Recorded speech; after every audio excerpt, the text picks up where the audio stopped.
नमस्कार, YouTube channel में आप सभी का स्वागत है। मैं पुष्पा प्रजापति। मैं गंगा मिश्रा। हम लोग शिव चर्चा गीत गाने जा रहे हैं। आप लोग जरूर सुनिएगा और कमेंट करके बताइएगा कि आप लोगों को कैसा लगा, और लाइक और सब्सक्राइब जरूर कीजिएगा, शेयर भी कीजिएगा।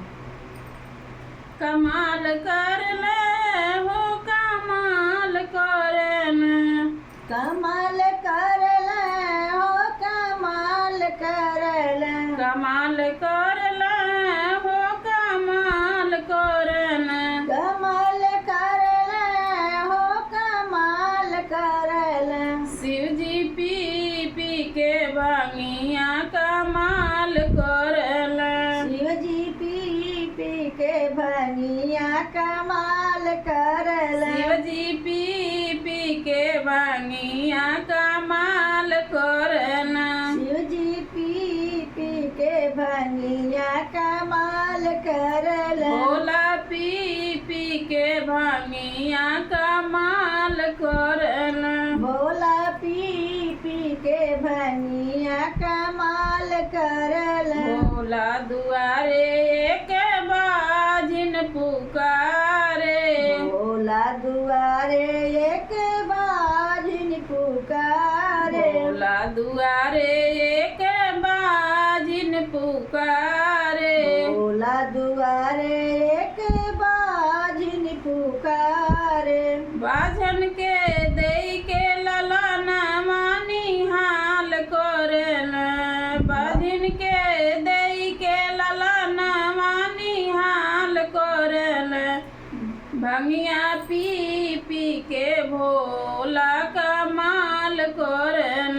भंगिया पी पी के भोला कमाल कर ले। भंगिया पी पी के शिवजी कमाल करेल। भंगिया पी पी के शिव जी कमाल कर ले। भोला दुआरे एक निर्धन पुकारे। भोला दुआरे एक निर्धन पुकारे। शिव दुआरे एक निर्धन पुकारे। शिव दुआरे एक निर्धन पुकारे। निर्धन के दे के अनधन मानी हाल करना।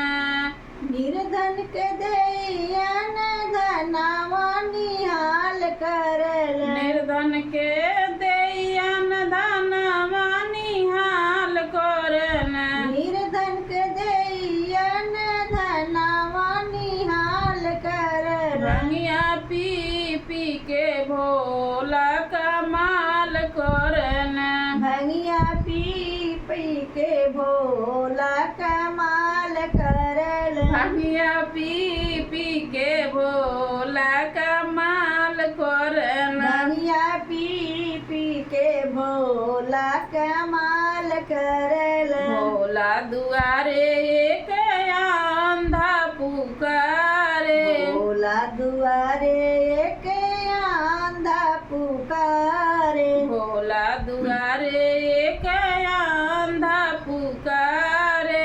भोला दुआरे एक आंधा पुकारे। अंधा के दई के नयन मानी हाल करला। अंधा के देई के नए नावा निहाल कर ले। अंधा के दई के नयन मानी हाल करला। अंधा के देई के नए नावा निहाल कर ले। भंगिया पी पी के भोला कमाल करला। भंगिया पी पी के भोला कमाल कर ले। भंगिया पी पी के शिवजी कमाल करना। भंगिया पी पी के शिव जी कमाल कर ले। भोला दुआरे एक कन्या पुकारे। भोला दुआरे एक कन्या पुकारे। भोला दुआरे एक कन्या पुकारे। भोला दुआरे एक कन्या पुकारे। कन्या के देई घर बरवा निहाल करना। कन्या के देई घर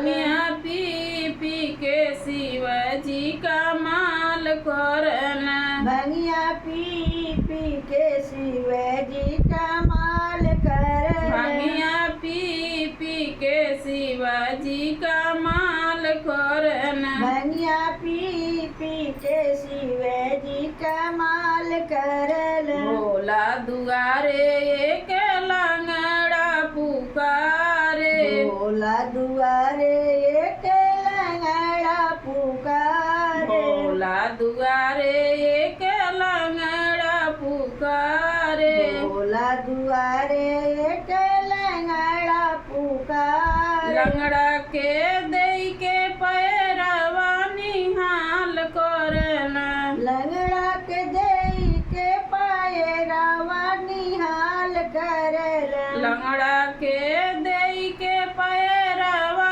निहाल करला लंगड़ा के देई के पाए रावा निहाल करला भंगिया पी पी के शिव जी कमाल करला भंगिया पी पी के शिव जी कमाल करला भोला पी पी के भंगिया कमाल करला भोला पी पी के भंगिया कमाल करला